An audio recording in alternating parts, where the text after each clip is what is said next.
So, what kind of music were you into when you were a young fella back in childhood, high school days?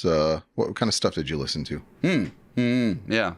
I mean, I grew up on the radio. Oh, And the main radio stations that I got clearly on my transistor was the oldies station and the top 40 okay. pop Casey station. Kasem stuff? Well, you mean for the oldies, or you mean for the top 40, the top 40 the pop stuff? That's what he did. Top 40, wasn't it? Casey Kasem. He did, yeah. I mean, he was also Shaggy and Scooby Doo. He was.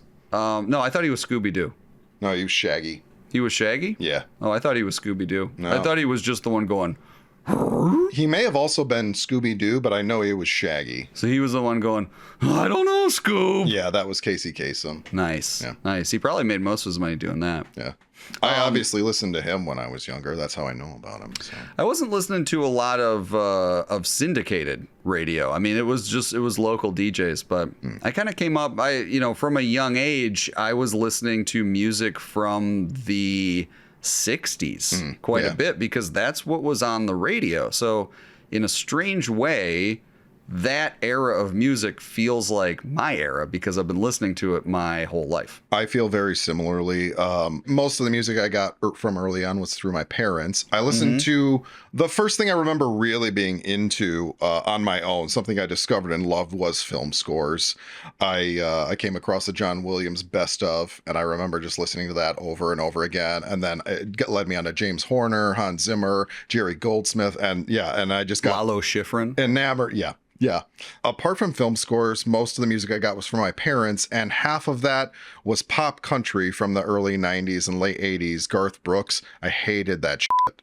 I hated it so much. But the other half was oldies, music from the 50s, 60s, some from the 70s a little bit. But yeah, the Supremes, Rolling Stones, Beatles, all that era. That was stuff that I remember from very early on that came to me through my parents. I think that sort of stuff, even though it was still the pop hits of that era that I was listening to, it really laid a foundation for my understanding of music. So as I built my musical knowledge and my interests, you can track a lot of that back to the roots of it. Yeah. So even if I don't know Smokey Robinson outside of big radio hits, right, I can still see that influence in future music. And I think that's a fun way to come up. And then I started buying CDs and tapes and things like that. I had the music that was oftentimes more modern stuff, stuff of our era. Well, what was that? Modern stuff? What did you get? Well, I had a lot of Green Day. I liked, the modern rock and what we were sort of calling the mainstream punk rock of the time. I feel like I was into them. Linkin Park. I listened to some Limp Bizkit. I was really into Dido and Michelle Branch, and for some reason. Okay, I mean that's sort of where we depart. Yeah. But what I always liked about the radio is that you're just listening to what you're being given. Right? I do. You're not choosing what you're listening to. And so I always sort of appreciated that. I do really miss that era when stuff was just given to you because you discovered so many more things. Because, in an era where you listen to everything on Spotify or something adjacent to that, it sort of feels like you're picking your own music most of the time. And back then, it was somebody who's an expert in music, catering it to a broad audience and really wanting to share with its audience music that it's passionate about. You know what the modern equivalent of that is? No. Radio. Nice. I'm going to need to get one of those. You should.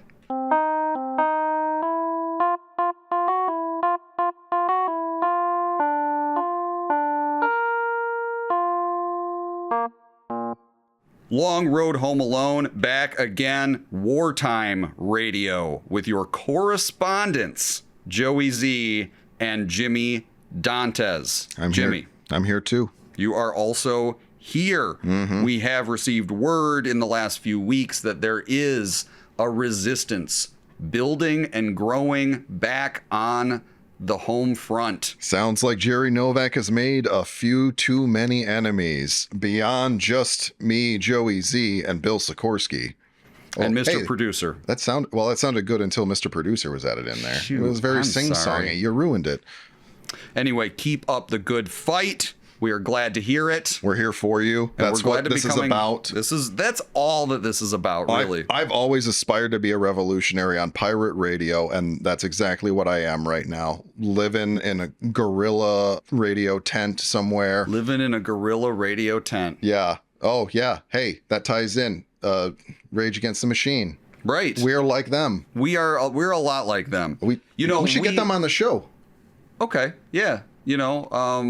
That could be good. Okay. So moving right along, what did you want to talk about today? I want to talk about something in my memory, and it is somewhere in my memory. Yeah. Nice. Nice. Let's talk about that. For those who don't know, that's going to be a little reference to a little song in a little movie. 1990. Directed by Chris Columbus. Written by John Hughes. Scored by Johnny Williams. Jonathan Williams. Jonathan C. Williams. Yes. And he is the scorer, as they call them. Composer, in I think. the business. Composer and conductor. The scorer of Home Alone. Yeah. Little known film, Home Alone. If you're European, you may call that a composer, yes. Yeah. John Williams, did you know he actually wasn't the original composer for slated to score Home Alone? There was another composer. His name was... No kidding. Yeah, his name was Bruce Broughton. He has scored films such as The Rescuers Down Under, Homeward Bound, which I actually really like the score for that film. An incredible journey. I think largely like family films. He also scored Young Sherlock Holmes, which was written by Chris Columbus, produced by Amblin and Steven Spielberg. That was part of the 3-script deal that Chris Columbus got with Amblin. Holy cow. Yep. So Bruce Broughton... So what happened to Broughton? Bruce Broughton was brought on to Home Alone. And one of two things happened. This is good, by the way. If you can keep this up all day, I can kick back. I shouldn't be able to, but here, let's keep it going. Yeah. Bruce Broughton came onto Home Alone, and one of two things happened. He either got too busy with the score for Rescuers Down Under, which was coming out around the same time. That project ended up taking a little longer than it was supposed to, or... They do things a little different down under. Or he composed a score for Home Alone that wasn't to the liking of Chris Columbus, and Chris had to move on. There were creative differences. I can't get confirmation on either. I've heard both stories. The former feels like one of those stories you hear to just save face, to say, oh, no, it wasn't the quality. It was just, you know. It's like when someone in government gets fired and they resign. Exactly. Right? Yeah, yeah. It's for family reasons. Yep. Right. And this happened really late in the game. And actually, generally, composing happens late in the game altogether. It must. Yeah. Right? The film has to be cut together. They have to be able to time the music to what's being up on screen. And so John Williams, actually, Chris Columbus, just as a joke, when they were scrambling to find a new composer for this film, thought, hey, let's try to get John Williams to score it for us. Famous John Williams. And then he kept lingering on that thought, and he's like, you know what? I know some people who know John Williams. Maybe I could get, what would it hurt to ask? Maybe I could amble over to the studio. Nice try. There we go. And so that ended up happening. Fox Studios got in touch with John Williams, and despite the low budget that Home Alone had comparatively, John Williams watched the film and was enchanted with it. He loved it. And he said, yep, I've got plenty that I can add to this. And that's how John Williams came on board. And this was in October of 1990, a month and a half before the movie was released. Wow. Yep. Right down to the wire. Oh, yeah. I mean, they know when this thing's hitting the theaters. Mm-hmm. It's a Christmas movie. Yep. Wow. There's actually promotional material that has Bruce Broughton on as the composer for it. You can see early posters. You can get your hands on that. That's priceless. That's got to be worth at least. It probably hangs in the Smithsonian. Yeah, that's got to be at least like $7 million or something. If not 70. Yeah. And thus John Williams came on to Home Alone. And I would say thank God for it, because that is a pretty good score that Home Alone has. It's a legendary score. at this point. Some people actually wonder, when they think of John Williams, you do think of epic films like what Steven Spielberg makes, or what George Lucas makes. You wouldn't think on paper before this movie comes out that a family Christmas film is gonna be a John Williams score. Yeah, it doesn't seem like a natural fit for him, but when you hear him talk about it, he doesn't so much care about that, especially by 1990, after he had already become like, you know, a god as far as film scores were concerned. At this point, he can just pick and choose which projects he wants. He doesn't have to worry about how much he's getting paid for it. Really, all he cares about is, do I connect with the material and can I add something to this? And when he watched Home Alone, that's exactly how he felt. Another thing that drew him to the project is that he'd never done Christmas music before. He'd never done a Christmas movie. And he loved the idea of adding something to this 400-year-old ritual of Christmas music being something that you hear every year.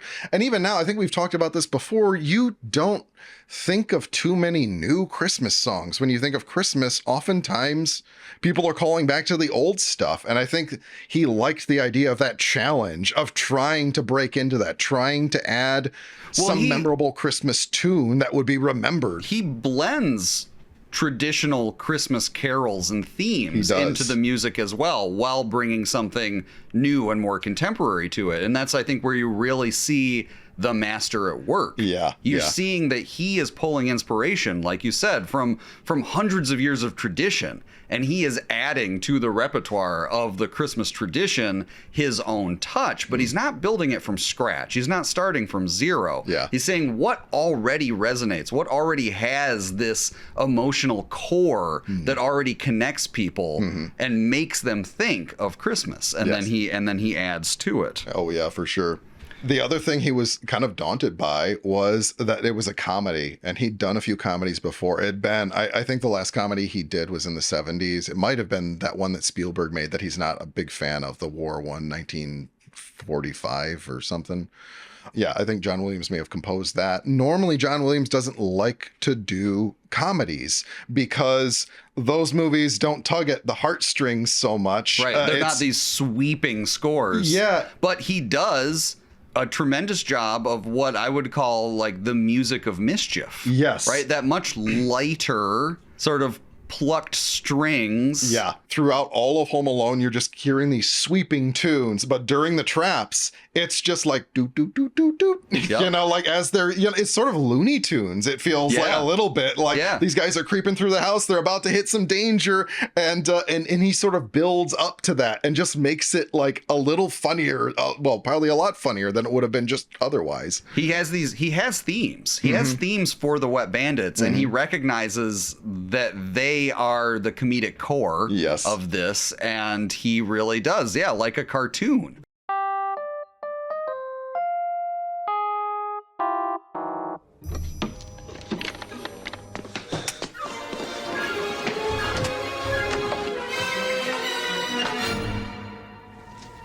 You said they were gone.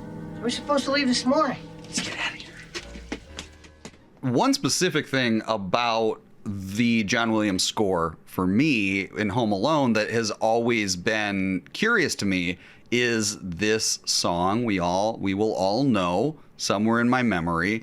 And I have never known John Williams to compose songs with lyrics. I don't know that this is exclusive, but it's the only one that I'm aware of. And so what's up with that? Did he write the lyrics to Somewhere in My Memory? He did not. He wrote the music to Somewhere in My Memory. The other song, lesser known, is called Star of Bethlehem, which was also written by John Williams, and there's lyrics for that as well. Both songs, the lyrics were written by a man called Leslie Bricusse. And if you haven't heard that name, he's done the music for several musicals. The two biggest that I know of are Dr. Dolittle. That's the one with Rex Harrison. Okay. From back in the day. The good one. Yeah. And Willy Wonka and the Chocolate Factory. All of those songs in Willy Wonka, they're written by the guy who wrote Somewhere in My Memory. Wow. Yeah. Okay. And I think he actually composed the music for those movies as well, but he also composed came up with the lyrics. Not the case in Somewhere in My Memory. That was John Williams' music, and he did the lyrics.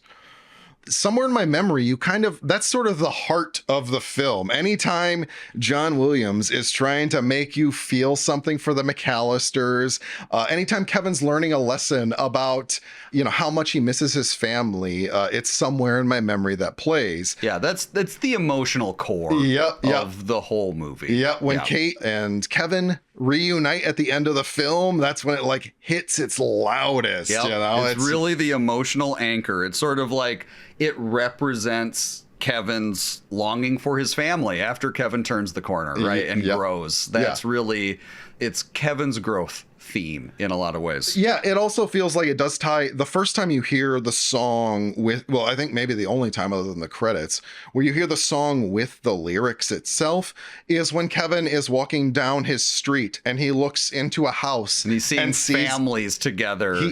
He sees a family celebrating together, and he thinks to himself, like, it's Christmas Eve and I'm not with my family.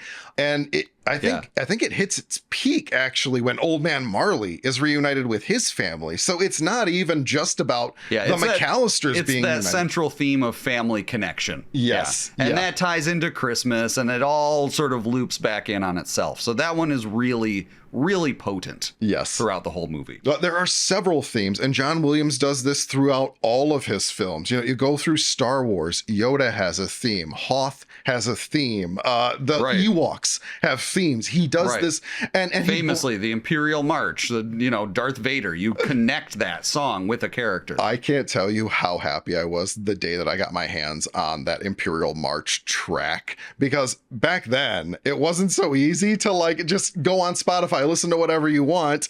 Back then you either had to download it illegally or find somebody who had the disc and then upload it to your computer so that you had it. I got that. I listened to it over and over again.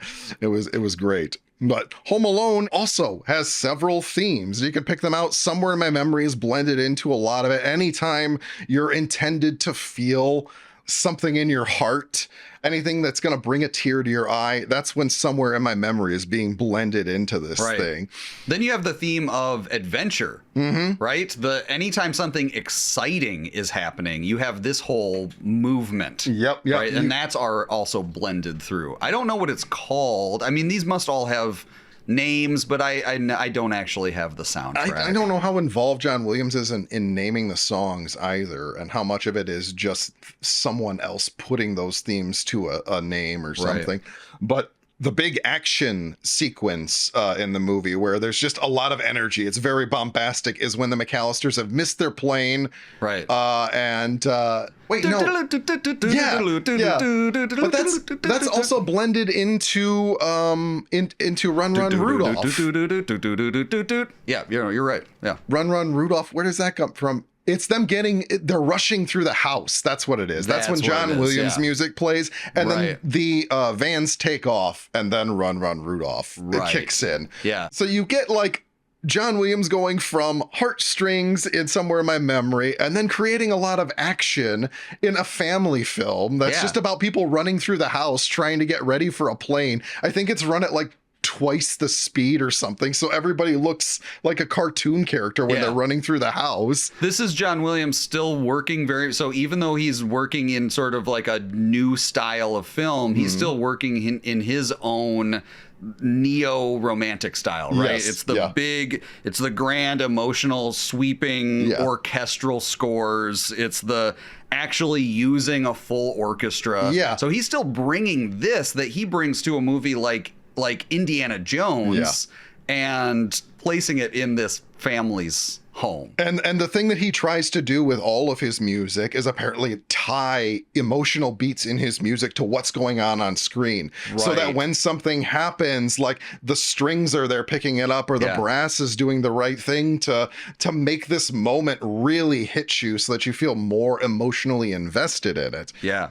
The other big theme in the movie is the house theme. And this is that it's sort of a spooky, mischievous theme, but when Kevin is first exploring the house on his own, it's that do do do do do do do. Yeah, Right. that's it. Yes. That's it. And then, you know, like, it's a little spooky, but it's a little exciting too. Like, oh, this place is Exactly. all to myself. And you can hear that in the music, like in the theme. It's like this music is telling you that the house is empty and this kid is just like exploring new territory. And those emotional beats just come across so well. The other two big themes are like, they sound villainous. You've got the Old Man Marley theme, which is scary. It's got a lot of bells in it. I get Charles Dickens vibes from Yes. it. You know, like, no accident there. yeah, the first time you hear it in full swing is when Buzz, Rod, and Kevin are looking across the street. Old Man Marley looks in their direction. Oh, watch out! And then it's like, yeah, that's it. Yeah, and so it's just this really like these bells that are just like super scary. You get these like chains even that are supposed to be associated with Old Man Marley get worked into the music. The other villainous theme is the Wet Bandits, and that's this. That's it. Yeah, and then like, and it's sinister, but it still feels a little it's goofy. light. You know, Yeah. it's like these guys, you don't take these guys too seriously, but it does kick into high gear at the end of the film when they're at their wits' end and they're chasing Kevin across the street to the Murphy's house. It really kicks into full gear, and it's like, oh, these guys are really gonna go after Kevin now. And that is what makes it so impactful, is that you are introduced to all of these different themes in the first half of the movie, right? Now you have made that emotional connection with the different themes that are going on, and these themes then swell at their emotional peak. Yep. Right? So if it's exciting, we've heard this theme before, but Yep. at the emotional peak of the excitement, we hear it swell and grow, right? Yeah, When yep. it's scary, when it's heartfelt, we are already familiar with all these themes, and now Yeah. we feel them double. yeah, and the amazing thing about all of this is that they blend together seamlessly. They all feel like they belong to the same movie, and to prove it, they play almost all of the themes in the opening credits.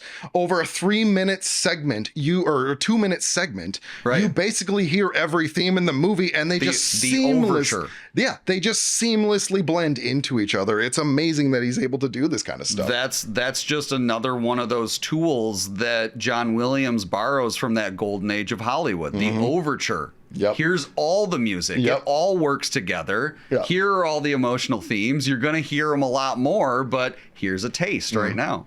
And it really does give the movie a very distinct flavor. And John Williams does that with every movie he's in. It's a part of the movie that you just couldn't take away, and the movie still be the same.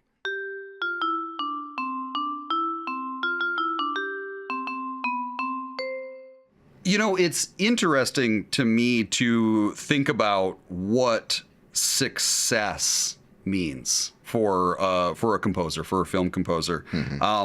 Box office numbers don't seem to be a metric of a composer's success like it is for a director or a producer or an actor. And I kind of feel like composers and cinematographers are in a similar boat in that their work is often central to a film, and especially when the film is great. And I would say both are sought out by producers and by directors, but kind of rarely by moviegoers, right? Outside of like niche enthusiasts. Yeah, I'll say I love scores. I've never gone to see a movie because of a composer. And I can't actually even say that about cinematographers. Like, I've gone and seen films because it was shot by a specific cinematographer. I haven't Right. done the same for a composer. It's just so and far in even the you background. have a deep knowledge of film composers, and you know the composers of many films that even enthusiasts of those films don't necessarily know. So this is a niche interest of yours. Yeah. But even you are saying that you're not going to see a film or queuing up a movie to watch because it was scored by a composer you like. The flip side of that, though, is that I have bought albums for films that I haven't seen before. Because I can appreciate it just as a musical piece, independent from the film. And I think maybe that's leading towards what you're saying, is that moviegoers don't seek it out. They don't necessarily notice what it is about that's doing it to the film, but it can stand alone on its own. And so, like, yeah. Well, I also think that it can have I think it does have a huge impact on an audience even if an uninformed audience or an untrained audience doesn't know why. Yeah. You know, you leave a movie feeling emotionally overwhelmed, or feeling a sense of catharsis, or feeling devastated, or something like that. You know, any of these deep emotions that, like, for some people, only movies, only media really provides that sort of sense. Yeah. And you would not be leaving a movie feeling devastated or emotionally overwhelmed if that movie didn't have music in it. Yeah. You just wouldn't. The only example of that I can think of, No Country is for No Old Country Men. for Old Men. We've litigated this before. I feel like some films, though, I think we were talking about it earlier, like there's a distinct flavor or a character that a film takes on because of its score. And in the same way, I like when directors collaborate with their composers regularly. Steven Spielberg is probably the best example because John Williams has scored all but 3 of his films. It's like they can't exist without each other, right? At this point, they've done, 50 movies together? And you're talking movies with the most famous music you know from movies. I mean, E.T., Jaws. right? Jaws. Yeah. Close Indiana Encounters. Jones. Yeah. Jurassic Park. Jurassic Park, right? Schindler's List, if that's your bag, right? Like Warhorse. the list goes on and on. All your favorites. But that's really true. And I mean, so to you, what does it mean when a composer is successful? I don't know. What do you think? Well, I can tell you exactly what John Williams thinks of as success, and that is that he can do what most composers can't, and that's pick whatever job he wants. He sees a film and he says, this is a good film and I can make it better. Then that's what he does. And that's why, specifically he came on to Home Alone. Didn't care about the budget. He knew it was something he could connect with.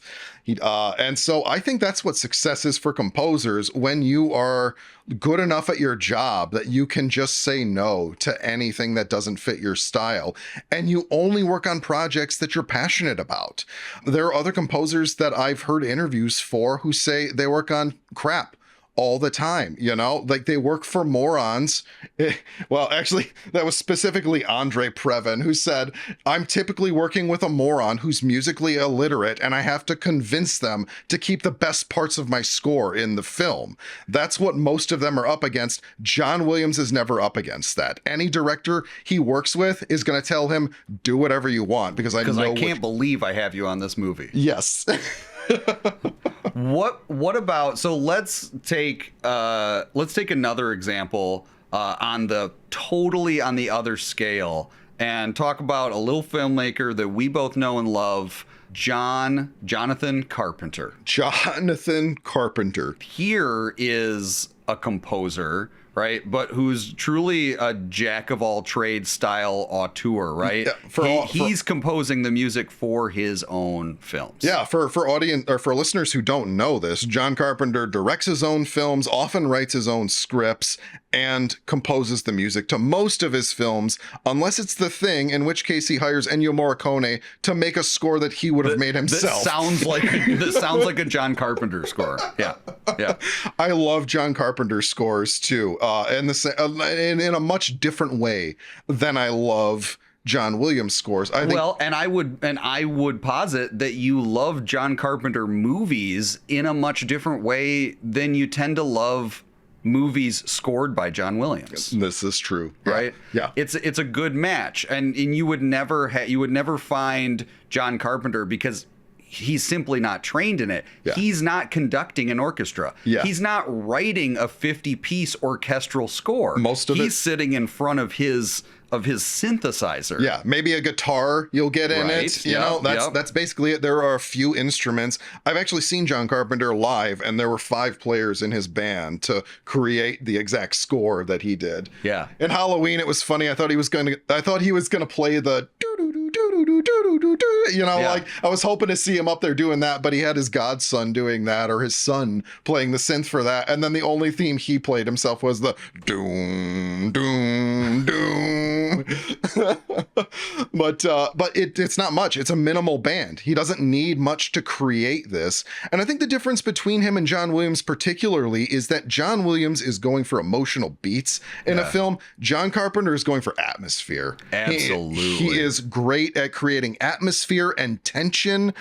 Prince of Darkness is one of my favorite John Carpenter films. That entire film feels like a final act because his score for that film is relentless. It never lets up. You are just constantly scared about what's happening because this score is telling you that something terrible is about to happen, you know? That's a great way to put it. It is a cue. It is a musical cue. It is telling you how to feel, right? You haven't seen something happen yet. And to be able to build that tension is really a key. It's a fundamental tool of the trade, especially if you're working in dread, right? Or tension, to signal to the audience, even if they're not seeing anything happening, that something is amiss. Yes. One of my favorite John Carpenter scores is actually Christine, and I think he creates an amazing theme in that film, and that is a slow build as well. You just hear the main theme slowly chime in early on in the movie,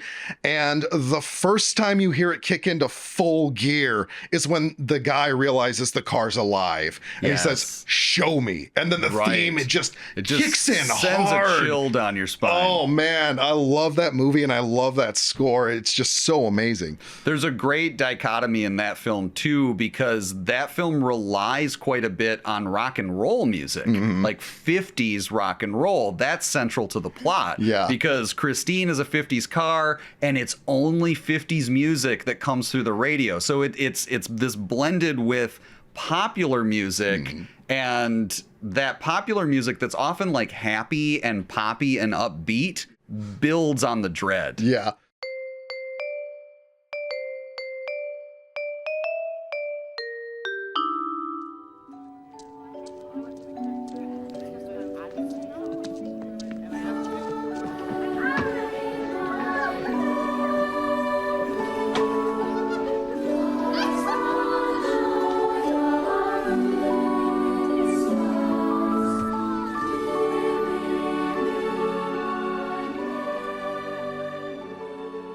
So I feel like we've established John Williams as a real pro. I think we have pointed out the fact that John Williams is good. Yeah.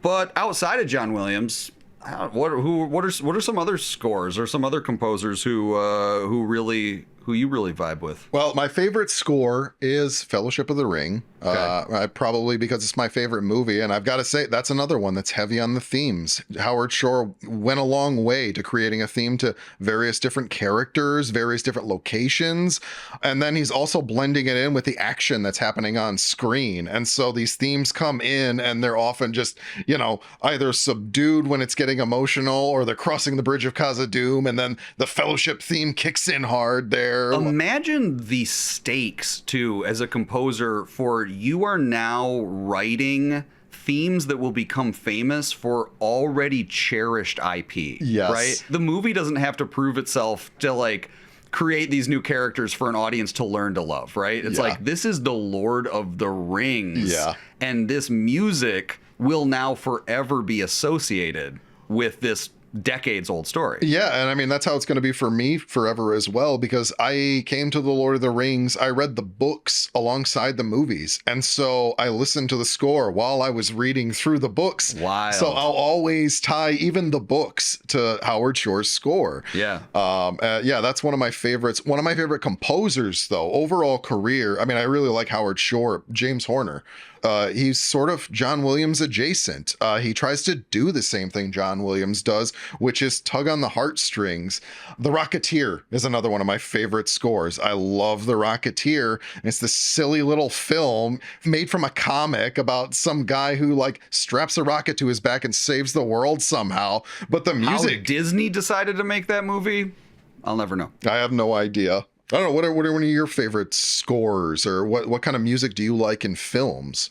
I've been thinking about that as we've been talking today because I don't share that same proclivity. And I know how deeply affected I am by really well composed scores, but I don't know my composers as well. Yeah, you don't seek out the albums or the soundtracks for those movies. That's never really been my thing. But I am very familiar with the work, perhaps more often, of musicians or bands or groups who don't exclusively compose for film. I love Tangerine Dream. Yeah.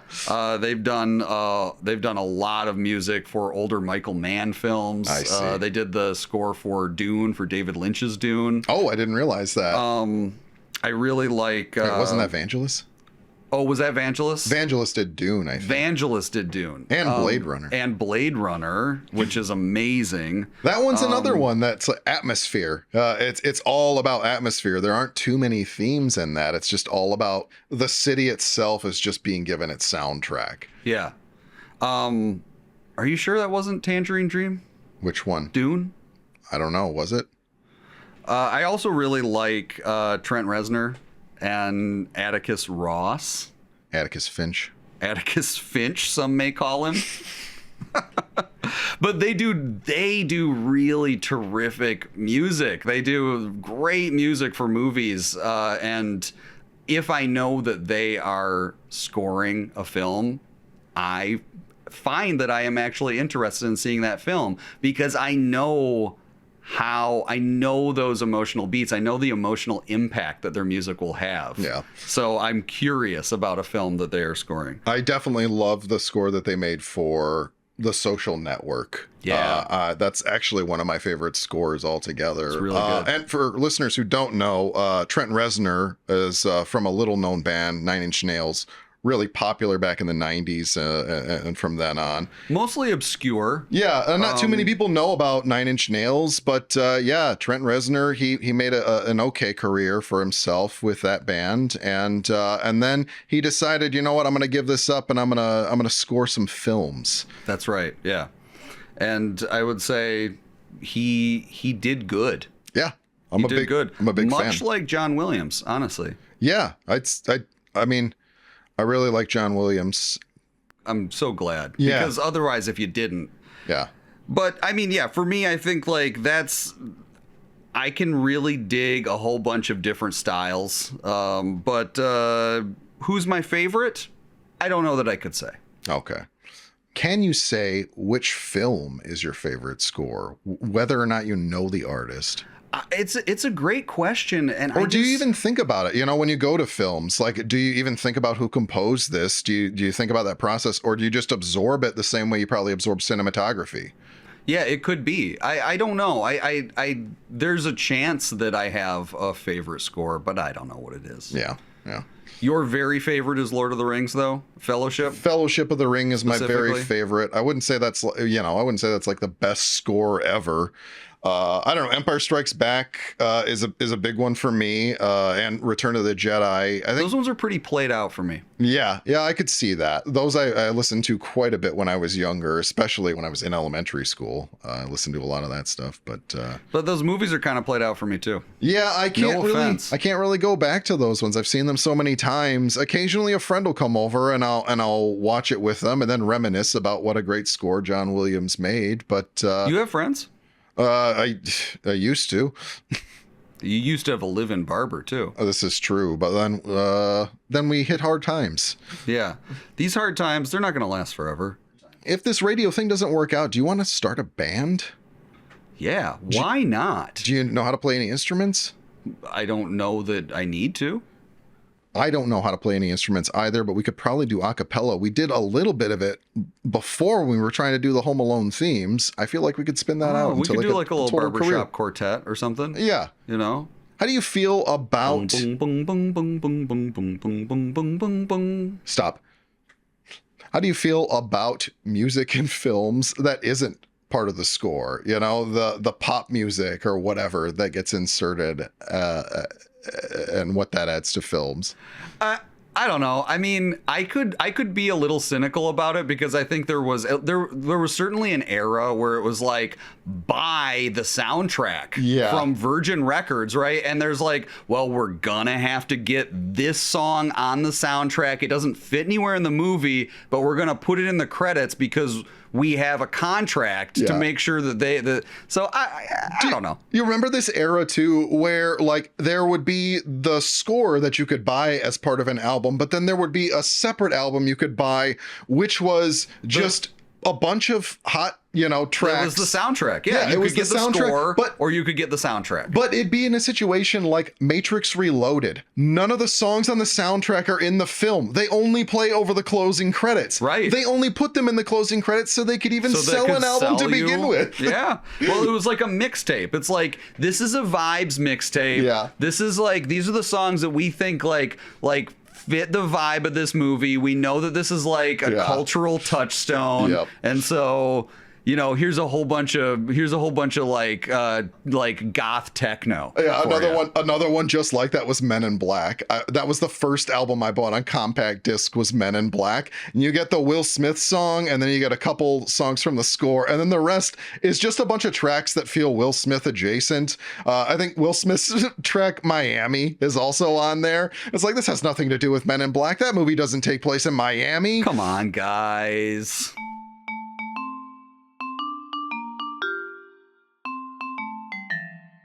Okay, so really important correction to make here. In the break, Mr. Producer did pop in to inform us that we have no idea what we're talking about. We're just saying things. At least when it comes to a certain movie. Well, and that's going to be Dune, 1984, David Lynch Dune. And that was scored not by Tangerine Dream or Vangelis, but none other than a little band called Toto, which was right in front of us the whole time. And it's uniquely important to this conversation because the frontman for Toto is the son of famous composer John Williams. Jonathan Williams. I don't know how we missed that. It was a huge failing on our part. It's a big old tie-in right there. Well, so you're welcome. We fixed that for you. And you know what? We're getting word back from Sheboygan over the last month that everyone back there is holding out strong against Jerry Novak. And we want you to keep up the fight. There's certainly some resistance forming. There's some factions. They're fighting back. We are happy to be the voice of the resistance. Well, I feel back in Sheboygan. I think we've inspired a few people to even, during their compulsory performance of polka, have actually been playing songs unrelated to polka. Somewhere in my memories. Yeah, they've been playing these songs that have nothing to do with a polka festival as a form of protest. And we understand how dangerous this is right now. Yeah, it's and disrupting the polka festival. This is the good fight. Keep it up. We understand how much you rely on us and this broadcast to keep this fight against the tyranny that's going on in Sheboygan from continuing to go on in Sheboygan. And we take it very seriously. We take this responsibility very seriously. That's why we're going to be here next month, regardless of whether or not the FCC tracks us down and shuts down our radio. We're going to be here anyway, putting it back up again. We're here for you. Keep fighting out there, Sheboygan. Thank you. All right, goodbye.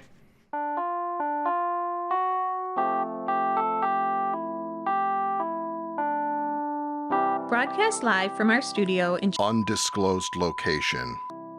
The Long Road Home Alone is hosted by Jimmy Dantes and Joey Z and produced by Pat Muldoon.